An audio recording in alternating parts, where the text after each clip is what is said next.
Salam, hər vaxtınız xeyir olsun dəyərli izləyicilərim. Bugün sizə demək olar ki, eynən şəkərbura xəmirindən çox dadlı, ləzzətli bir şirniyyat hazırlayıram. Həm görünüşü gözəldir, həm də dadı həqiqətən də möhtəşəmdir. Mütləq hazırlayarsınız.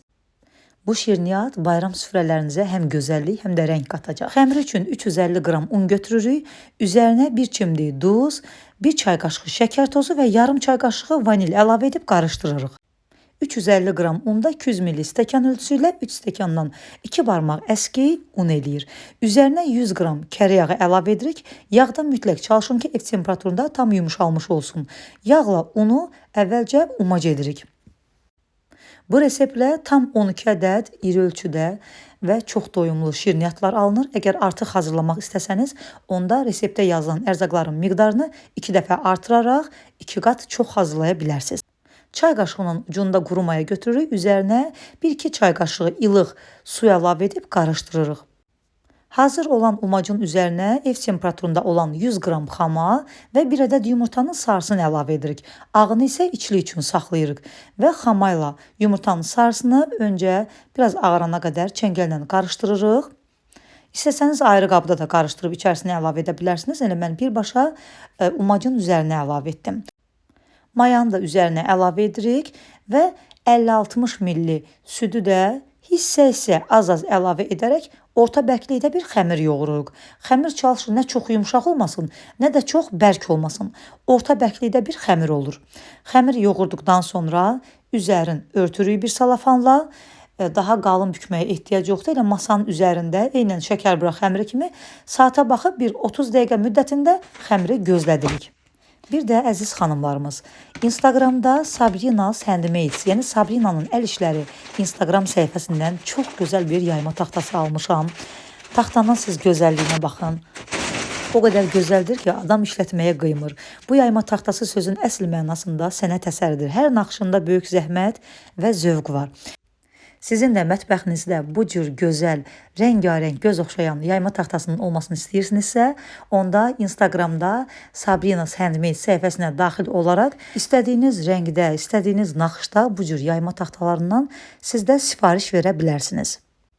İçlik üçün 100 qram qoz ləpəsi, 100 qram badam ləpəsi, 100 qram şəkər tozu, 1 ədəd yumurtanın ağı və yarım çay qaşığı hildən istifadə et. Qoz ləpəsi və badam bunları rondodan keçirdirəm. Üzərinə şəkər tozunu, 1 ədəd yumurtanın ağını və hili əlavə edib qarışdıraraq içlik hazırlayıram. Xəmir də yarım saat keçdikdən sonra xəmiri götürürəm və tərəzidə 50 qramlıq kündələrə bölürəm. Ümumilikdə 13 ədəd kündə olur. 1 ədəd kündəni bunların üzərinə gül salmaq üçün saxlayıram. 12 ədəd kündəni isə kündəliyirəm və içliyi qoyaraq forma verirəm. Dəyərli izləyicilərim, kim hardan videolarımızı izlərsə, hər birinizdən çox xahiş edirəm ki, videolarımızı izləyərkən zəhmətə dəyər verib yuxarıda gördüyünüz bəyən düyməsinə toxunaraq videolarımızı bəyənməyi unutmayın və əgər bəyənirsinizsə, mütləq yaxınlarınızla da paylaşın. Siz də kanalımızın böyüməsində mənə bu cür çox böyük dəstək olmuş olarsınız. Novruz bayramı və müqəddəs Ramazan bayramı münasibətilə də hər birinizi ürəkdən təbrik edirəm. Allah hər birinizə bol ruzi, bərəkət və can sağlığı versin. Süfrələriniz hər zaman ruzili, bərəkətli, ocağınız isti, qazanınız qaynar olsun. Neçə belə gözəl bayramlara çıxasınız inşallah. Və artıq kündələri 50 qramlıq tutduqdan sonra bir eynən şəkərburada olduğu kimi, amma şəkərbura xəmirindən, kündələrindən biraz artıq yayıram. Çünki bunu dairəvi formaya salacağam ona görə və hər birini yayıb üst-üstə yığırıq. Hər birini yayıb üst-üstə yığdıqdan sonra artıq başlayırıq içliyi əlavə edib bükməyə. İçliyi də mən eynən kündə kimi ovucumun içərisində yumurladım. Çünki tərkibində yumurta ağı olduğuna görə rahatlıqla dairəvi formaya salmaq olur. Bir kündələri götürürük, hazırladığımız içlikdən 1 ədəd orta hissəsinə yerləşdiririk və xəmirin kənarlarını ortaya doğru gətiririk, bükürük. Bükdükdən sonra ovucumuzun içərisində elə bir ki, xəmiri kündələmiş kimi bu cür edirik ki, dairəvi formanı alsın və üzərindən çox az yasladırıq və yığırıq. Hamısını bu üsulla hazırlayırıq. Mən burada içliyi qoz ləpəsi və badamdan istifadə etdim. Amma siz istəsəniz eynən şəkərbura içliyindən də istifadə edə bilərsiniz. Yəni fındıq ləpəsindən də istifadə etmək olar. Görürsünüz, baxın, xəmirin kənar hissələrini bükürük, orta hissədə gətirib, o hissədə bərk edirik və Çevirdikdən sonra da yenə də kündələmiş kimi xəmiri biraz dairə formaya gətirirəm ki, səliqəli olsun. Üzərindən də çox az yaslayıram. Həqiqətən də çox gözəl alınır. Həm dadı ləzzətli olur, həm də görünüşü çox gözəldir. Siz hətta bunu hazırlayıb nişan xonçalarına belə qoya bilərsiniz. Çox gözəl bir görünüşü var. Həm çay süfrəsinə, bayram süfrəsinə, həm nişan xonçalarına yaraşacaq bir şirniyyatdır. Dad olaraq da eynən şəkərburanın dadını verir. Ona görə də qeyd etdiyim kimi, istəsəniz hətta fındıq ləpəsi ilə, yəni qabığı soyulmuş fındıq ləpəsindən də istifadə edə bilərsiniz. Artıq bu qalıb sizin istəyinizə. Hamısının içliyini yerləşdirdikdən sonra, forma verdikdən sonra artıq başlayırıq kənarlarına naxış vurmağa. Mən 15 dişli maqqaşla naxış vurdum kənarlarına. Kənarlarını naxışladıkdan sonra digər kündələrin də hamısını kənarlarına naxışlayırıq və o saxladığımız bir kündən də yayırıq, üzərlərinə gül kəsirik. Eynən şəkərburada olduğu kimi bunları da naxışladıqdan sonra üzərinə də gül kəsib yerləşdirdikdən sonra şəkərburadakı kimi bunları da belə üzəri açıq vəziyyətdə mütləq listə yığıb biraz gözlətmək lazımdır ki, kənardakı naxışları qurusun. Naxışlar quruyanda pişərkən də naxışlar eynən necə burada yəni hazırlayırıq, maqqaş vururuqsa, eynən naxışlar üzərində qalır, itmirlər. Ona görə mütləq hamısını hazırladıktan sonra soba listinə düzün və biraz naxışlar quruyana dək üstü açıq vəziyyətində ev temperaturunda gözlədin.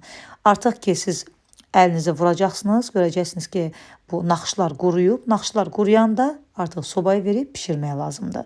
Görürsünüz bir gündə saxlamışdım. Bununla da belə məndə fiqur var. Həmin bu orta hissəsinə, gülün də orta hissəsinə biraz adi soyuq su vururam ki, xəmirin üzərinə yapışsın. Və bu cür çox gözəl görünür gördüyünüz kimi.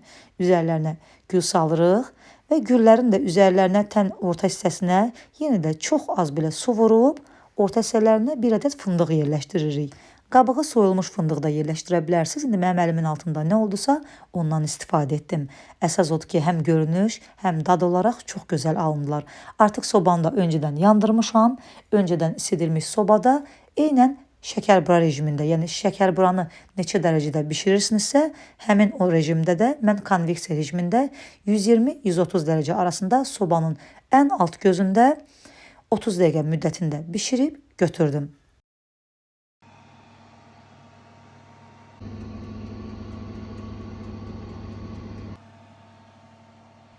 Üzərini də çox qızarmağa qoymadım. Çox az saralma olur, bu da təbiidir. Altı amma qəşəng qızarır, götürürəm. 30 dəqiqə müddətində bişib hazır oldular. Mütləq tam soymasını gözləmək lazımdır. Tam soyduqdan sonra da üzərinə zövqə görə biraz şəkər pudrası səpərək servis edə bilərsiniz. Gördüyünüz kimi həm görünüşü çox gözəl alınıb, inanın ki, dadı da həqiqətən möhtəşəmdir. Xəmiri yumuşaq, içərisi də qozlu, badamlı, çox ləzzətli bir şirniyyat alınır. Şəkərburadan da heç seçilmir. Yəni dad olaraq həqiqətən də möhtəşəmdir. Mütləq hazırlayarsınız, geri dönüşlərinizi gözləyəcəm. Göz haqqınızı halal edin. Bura qədər videomu izləyib, bəyənən və şərhlərdə xoş sözlər yazan hər kəsə, hər bir izləyicimə də ayrı-ayrılıqda öz təşəkkürümü bildirirəm. Allah sizləri var eləsin. Allah ruzinizi o qədər başınızdan töksün ki, siz də bu cür ləziz təamlardan hər zaman hazırlayıb öz yaxınlarınızı, öz sevdiklərinizi, övladlarınızı sevindirəsiniz. Yeni videolarda, yeni reseptlərlə görüşmək ümidi ilə sağ olun, salamat qalın. Allah əmanət olun.